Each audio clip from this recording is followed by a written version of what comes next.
നമസ്കാരം. Morning reporter തുടരുകയാണ്. Morning റിപ്പോർട്ടറിൽ ഇന്ന് 2 ചിത്രത്തിൻ്റെ 3 അതിഥികളുമായി ഇന്ന് നമുക്ക് അവരുടെ വിശേഷങ്ങളെല്ലാം ചോദിച്ചറിയാനും പങ്കുവയ്ക്കാനും എല്ലാം ഉണ്ട്. അതിനു മുൻപ് പ്രധാന തലക്കെട്ടുകൾ നോക്കാം.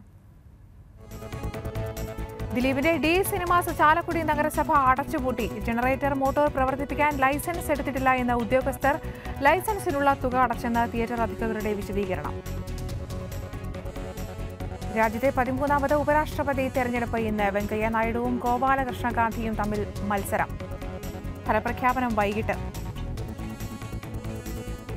PDP നേതാവ് അബ്ദുൾ നാസർ മദനി നാളെ കേരളത്തിലെത്തും. മദനി നാട്ടിലെത്തുന്നത് 1 വർഷത്തിന് ശേഷം. മദനിയെ സ്വീകരിക്കാൻ ജന്മനാടായ മൈനാഗപ്പള്ളിയിൽ ഒരുക്കങ്ങൾ പൂർണ്ണം. തിരുവമ്പാടി വിമാനത്താവളത്തിന്റെ സാധ്യത പരിശോധിക്കാൻ സർക്കാർ നിർദ്ദേശം. മലബാർ ഡെവലപ്മെന്റ് കൗൺസിൽ മുഖ്യമന്ത്രിക്ക് അപേക്ഷ സമർപ്പിച്ചു. വിമാനത്താവളത്തിന് അനുമതി നൽകണമെന്നും കൗൺസിൽ.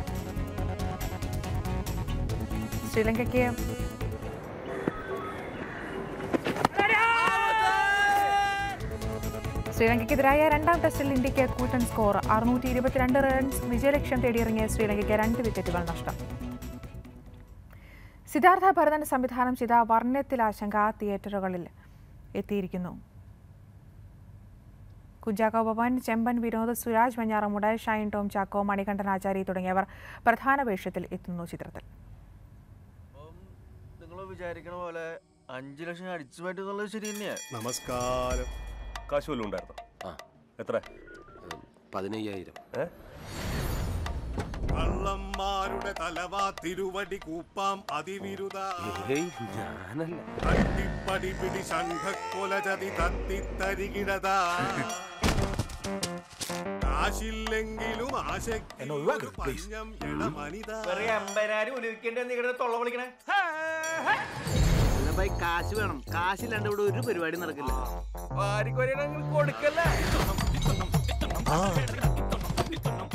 വാങ്ങിക്കാൻ കാണിക്കണ ഉത്സാഹം കൊടുക്കാൻ കാണിക്കണില്ലല്ലോ. വാങ്ങണ അവസ്ഥ അല്ലല്ലോ, കൊടുക്കണ അവസ്ഥ. കള്ളൻ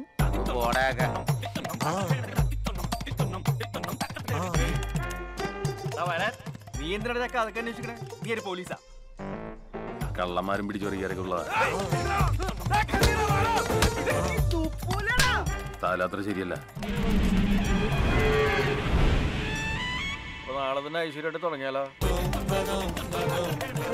ഇന്ത്യ പ്രൈവറ്റ് ലിമിറ്റഡ്. ആനന്ദം.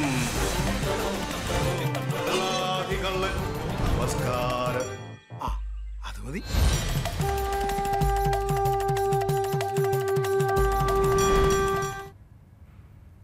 ചിത്രത്തിന്റെ വിശേഷങ്ങൾ പങ്കുവയ്ക്കാൻ ഷൈൻ ടോം ചാക്കോ ആലപ്പുഴ സ്റ്റുഡിയോയിൽ നിന്നും തയ്യാറാണ്. ഷൈൻ, സ്വാഗതം മോർണിംഗ് റിപ്പോർട്ടറിലേക്ക്.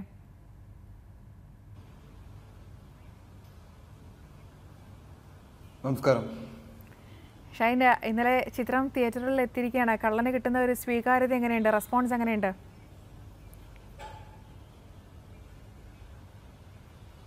എല്ലായിടത്തും നല്ല റിപ്പോർട്ടാണ്.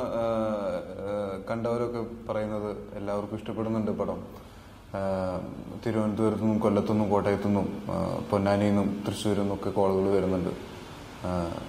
പുതിയൊരു തീമാണെന്നാണ് പറയുന്നത് കണ്ടവർ. അപ്പോൾ അതിൻ്റെ സന്തോഷത്തിലാണ് എല്ലാവരും. തീർച്ചയായും ഒരു ഇതിഹാസയിലും ഒരു കള്ളൻ തന്നെയായിരുന്നു. അപ്പോൾ ഇതിഹാസയിലെ കള്ളൻ നിന്നും ഇതിൽ ഒരുപാട് വ്യത്യസ്തനായ ഒരു കള്ളനാണോ? ഒരു ലോക്കൽ കള്ളനാണോ?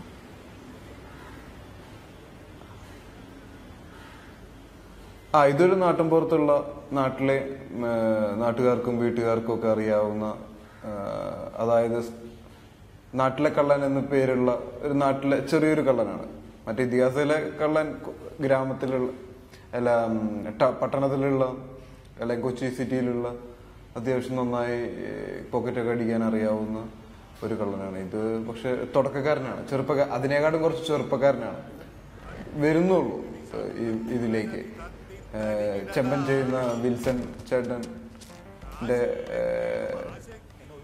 ഒരു കൂട്ടായിട്ട് അല്ലെങ്കിൽ സഹായിയായിട്ട് തുടങ്ങുന്നുള്ളൂ. ഈ കൗട്ട ശിവ എന്ന് പറഞ്ഞ ചാക്കോച്ചൻ ചെയ്യുന്ന ക്യാരക്ടറിൻ്റെ ഒരു അസിസ്റ്റൻ്റ് ഒക്കെ ആയിട്ട് അപ്രന്റീസ് പയ്യനായിട്ട് വരുന്ന പയ്യനാണ്, പുതിയതായിട്ട് വരുന്ന പയ്യനാണ്.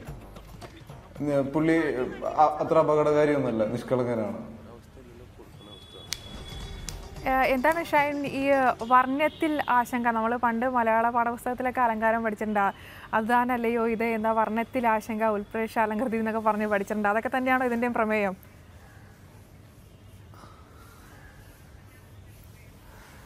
അത് താനല്ലയോ ഇത്, അതായത് ഇത് തന്നെയല്ലേ അത് എന്ന് തോന്നിപ്പിക്കുന്ന രീതിയിൽ പടം മൊത്തമായിട്ട് കണ്ട് പടം അവസാനിക്കുന്ന സമയത്ത് നമുക്ക് തോന്നും ഇവൻ തന്നെയല്ലേ ശരിക്ക്, അല്ലെങ്കിൽ ഇത് തന്നെയല്ലേ അത്, ഇവൻ തന്നെയല്ലേ ശരിക്കും കള്ളൻ ഇവനല്ലേ ഉള്ള ഒരു തോന്നലുണ്ടാക്കുന്നു.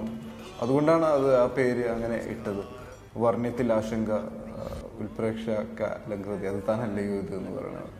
അപ്പോൾ അത് പടം കാണുമ്പോൾ നമുക്ക് കുറച്ചും കൂടി വ്യക്തമാവും അതിൻ്റെ പേര് എത്രത്തോളം ഈ പടത്തിന് ഉചിതമാണെന്നുള്ളത്.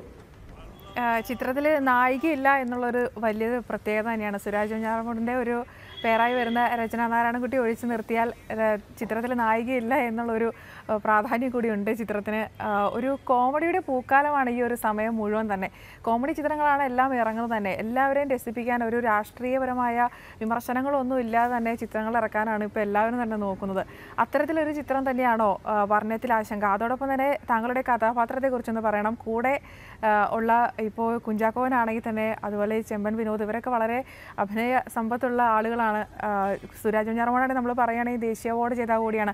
അവരൊക്കെ കൂടെ അഭിനയിക്കുമ്പോൾ ഒരു അനുഭവം എങ്ങനെയുണ്ടായിരുന്നു, അവരുടെ കഥാപാത്രത്തെയും താങ്കളുടെ കഥാപാത്രത്തെയും കുറിച്ച്?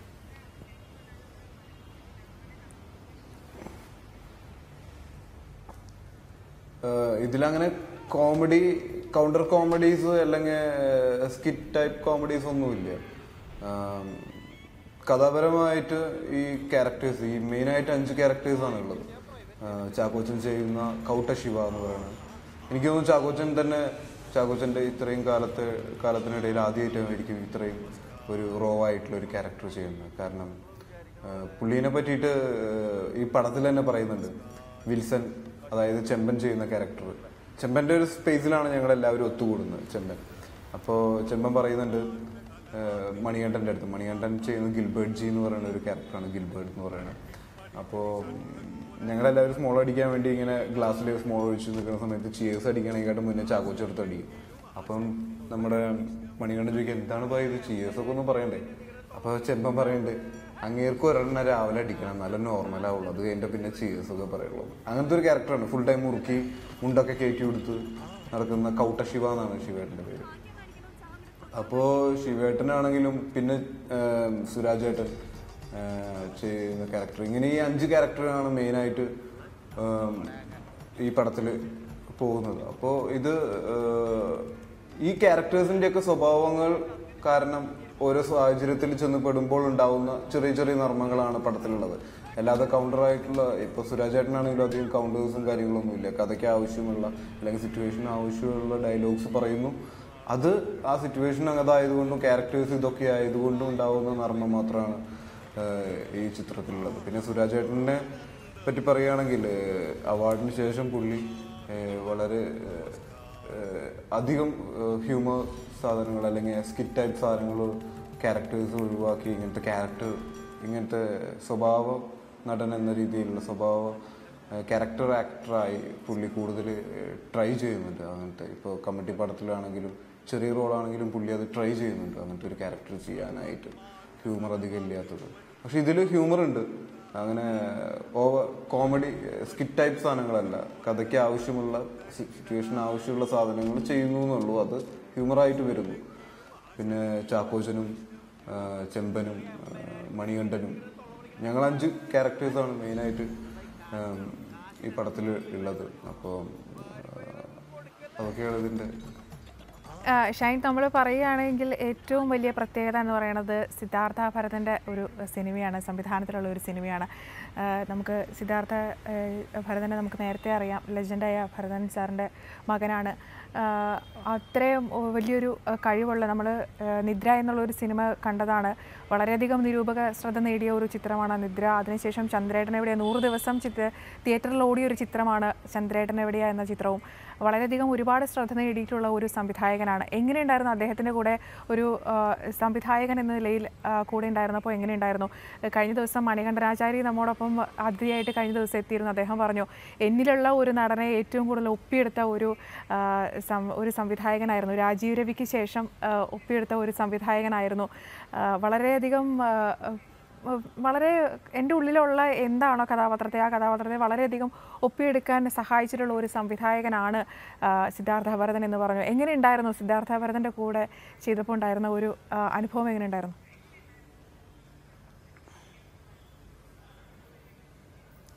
ഞാൻ സിദ്ധുവിൻ്റെ കൂടെ ശരിക്കും എൻ്റെ ഫിലിമിലേക്ക് ഞാൻ കടന്നു വരുന്നത് സിദ്ധുവിൻ്റെ കൂടെയാണ്. സിദ്ധു ജിഷ്ണു നായകന്മാരായിട്ട് അഭിനയിക്കുന്ന നമ്മൾ എന്ന് പറയുന്ന കമൽ സാർ ഡയറക്റ്റ് ചെയ്ത ചിത്രമുണ്ട്. അതിലാണ് ഞാൻ ആദ്യമായിട്ട് അസിസ്റ്റൻറ്റ് ഡയറക്ടറായിട്ട് വരുന്നത്. അപ്പോൾ അന്ന് എനിക്ക് പരിചയമുണ്ട് സിദ്ധുവിനെ.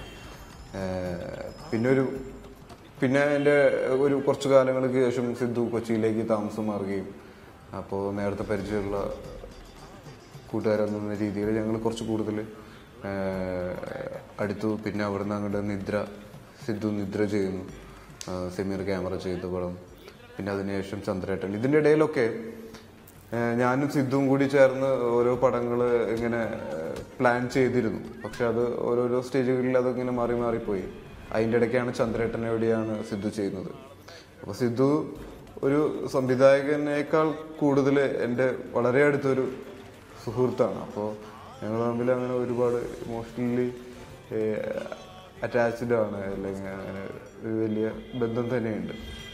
അപ്പോൾ ഞങ്ങൾ ഒരുമിച്ച് വർക്ക് ചെയ്യണമെന്ന് ഒരുപാട് കാലമായി ആഗ്രഹിക്കുന്നു.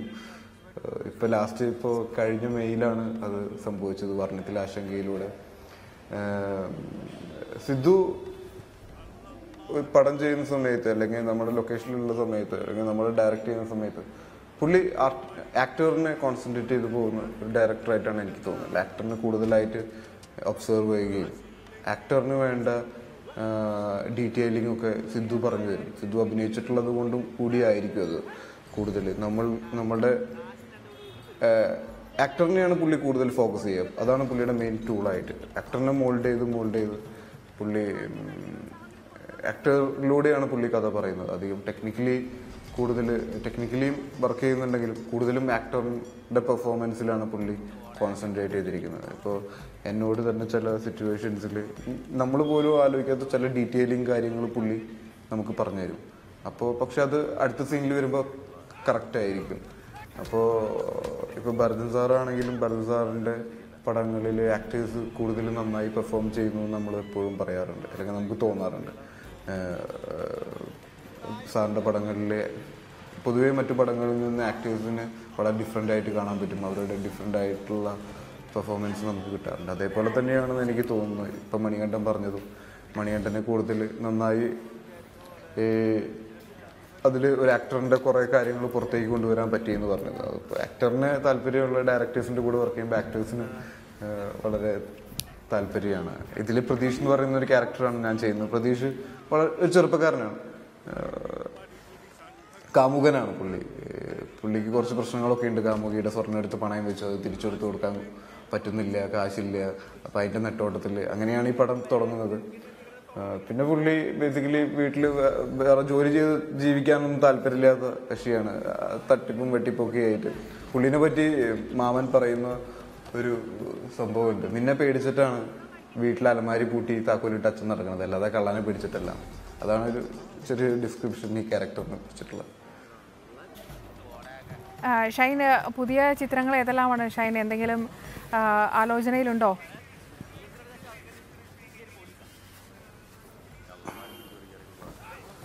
ആലോചന ഓൾറെഡി ഇപ്പോൾ 2-3 പടങ്ങളും കൂടി റിലീസ് ആവാനുണ്ട്. ഇപ്പോൾ തേർഡ് വേൾഡ് ബോയ്സ് എന്നുകൊണ്ട് കുറച്ച് മുന്നേ ചെയ്ത പടമാണ്. പിന്നെ പറവ സൗബിൻ്റെ, പിന്നെ മണ്ണാങ്കട്ടയും കരിയിലയും എന്ന് പറയുന്ന പടം. പിന്നെ ഇപ്പോൾ ഷൂട്ട് നടക്കുന്നത് കാറ്റിൽ ഒരു പായക്കപ്പൽ എന്ന് പറഞ്ഞിട്ട് രാജീവേട്ടൻ്റെ കൂടെ വർക്ക് ചെയ്ത് നമ്മുടെ ആക്ടർ വിജയകുമാർ ചെയ്യുന്ന പടമാണ്. ഞാനും മൈഥിലിയും ജോയേട്ടൻ, ബാലേട്ടൻ, അങ്ങനെ കുറച്ച് ആക്ടേഴ്സൊക്കെ ആയിട്ടുള്ള ഒരു ലവ് സ്റ്റോറിയാണ് മൂവി. തീർച്ചയായും വളരെയധികം നന്ദി ഷൈൻ. ചിത്രത്തിന്റെ വിശേഷങ്ങൾ ഷൂട്ട് നടന്നുകൊണ്ടിരിക്കുന്നു. അപ്പോൾ അതാണ് ചിത്രത്തിന്റെ വിശേഷങ്ങൾ പങ്കുവച്ചതിന്. വർണ്ണത്തിലെ ആശങ്ക എന്തായാലും വലിയൊരു ഹിറ്റായി മാറട്ടെ. ലോക്കൽ കള്ളന്മാരെ എന്തായാലും പ്രേക്ഷകർ സ്വീകരിക്കട്ടെ എന്ന് ആശംസിക്കുകയാണ്. വളരെയധികം നന്ദി മോർണിംഗ് റിപ്പോർട്ടറിൽ അതിഥിയായി എത്തിയതിന്. പുതിയ അതിഥികളുമായി മോർണിംഗ് റിപ്പോർട്ടർ നാളെ തുടരും. നമസ്കാരം.